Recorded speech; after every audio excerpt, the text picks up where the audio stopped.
Bonjour tout le monde, bienvenue dans cette vidéo. Ici c'est John Armando, architecte d'intérieur et designer. Aujourd'hui dans cette vidéo, je vais vous montrer comment faire un devis des bâtiments. Vraiment, si vous êtes étudiant à l'université d'architecture ou d'ingénierie, vous avez déjà fini l'université, vous êtes dans les pénuries de travail, vraiment cette vidéo est faite pour vous. N'oubliez pas de partager et de liker, de s'abonner et de me laisser vraiment un commentaire, ça me fera énormément plaisir. Alors pour faire un bon devis des bâtiments, vous devez connaître trois choses. Premièrement, la géométrie classique, comment lire un plan et puis avoir et savoir les bordereaux des prix. Alors restez jusqu'à la fin. À la fin de cette vidéo, je vais vous présenter comment on peut affecter les périmètres, vos surfaces dans un tableau vraiment bien défini comme un Excel. Alors suivez.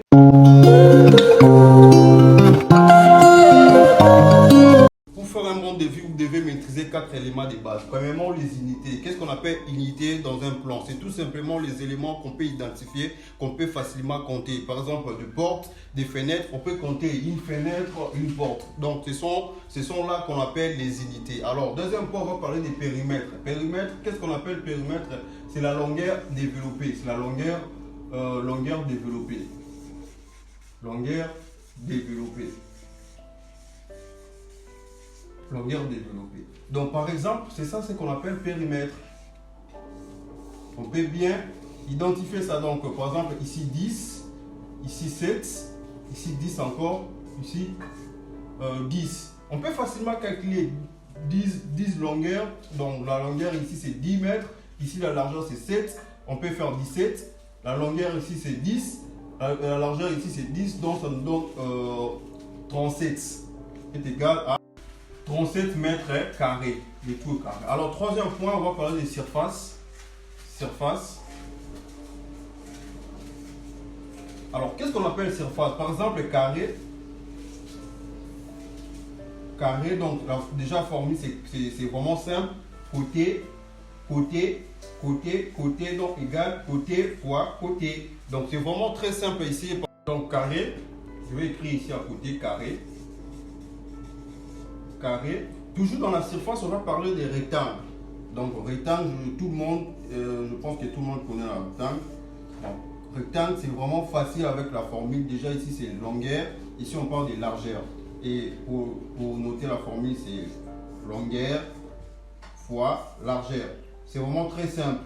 Alors, on doit écrire rectangle pour ne pas oublier des fois. Rectangle.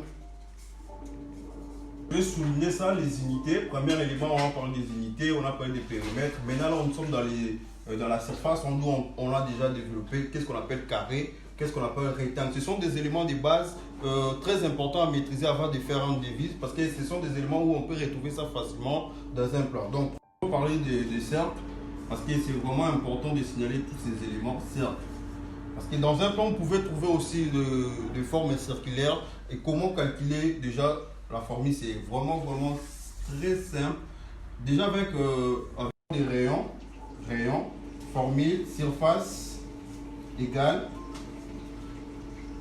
U multiplié par rayon carré. Donc je pense que tout le monde connaît la valeur de Q. Pi égale, valeur de Pi, c'est égale 3,14. Donc valeur. Quand on va venir parler des triangles, déjà avec les triangles, le formule est très simple. Là, on parle des grands bases. Donc, on parle des bases tout simplement et puis hauteur. Formule égale surface égale base multiplié par hauteur de tout divisé par d. Alors, on va venir parler des trapèzes. Vraiment, trapèze, c'est comme rectangle, mais juste une petite différence à la fin ici. Donc, c'est un peu oblique. Alors, déjà avec trapèze, on parle des petits bases, petit b et puis grand base. Et puis on parle des hauteurs. Alors pour la formule, c'est surface égale grand base multiplié par petite base, les tout divisé par d multiplié par hauteur. Donc voilà, on va parler des volumes. Alors qu'est-ce qu'on appelle volume? C'est tout simplement par exemple un volume de béton. Je vais faire un esquisse ici à côté pour que vous ayez un peu l'idée. Donc c'est périmètre. On va juste ajouter les profondeurs, par exemple ça. On va ajouter juste les profondeurs.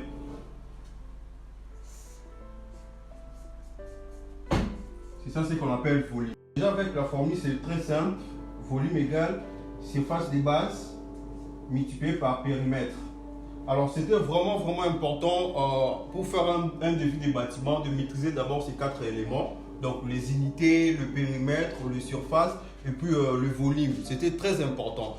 Alors là, on vient de finir notre première phase. Maintenant, là, je vais vous montrer comment on pouvait affecter tous ces éléments qu'on vient de voir dans un tableau de devis. Donc soyez là, soyez attentifs, suivez-moi jusqu'à la fin. Alors voici comment on peut représenter les devis quantitatifs ou estimatifs d'un bâtiment. Donc premier tableau, première colonne, on a, laissez-moi tracer, on peut avoir quelque chose comme ça. Première colonne, on a numéro, et puis ici deuxième on a désignation, et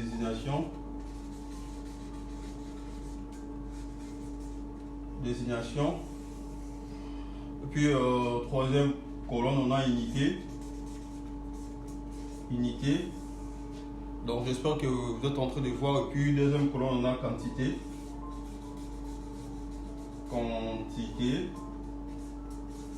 et puis à la fin les prix unitaires. Donc prix unitaire, donc ça va continuer jusqu'à la fin. Et puis on va mettre le prix total. Voilà comment on représente les tableaux pour les devis. Et pour moi, pour mes devis, je travaille avec le logiciel Archicad. Donc je teste seulement les plans et puis Archicad me propose vraiment en détail tous les calculs pour les devis. Et moi, j'emporte seulement le logiciel Excel pour représenter. Et pour vous, on va vraiment pas entrer en détail, mais on va juste définir quelques principes. Alors comment? Déjà, on note sur les tableaux. Donc il y a les numéros, on va noter 1, premièrement, numéro 1. On va écrire par exemple terrassement.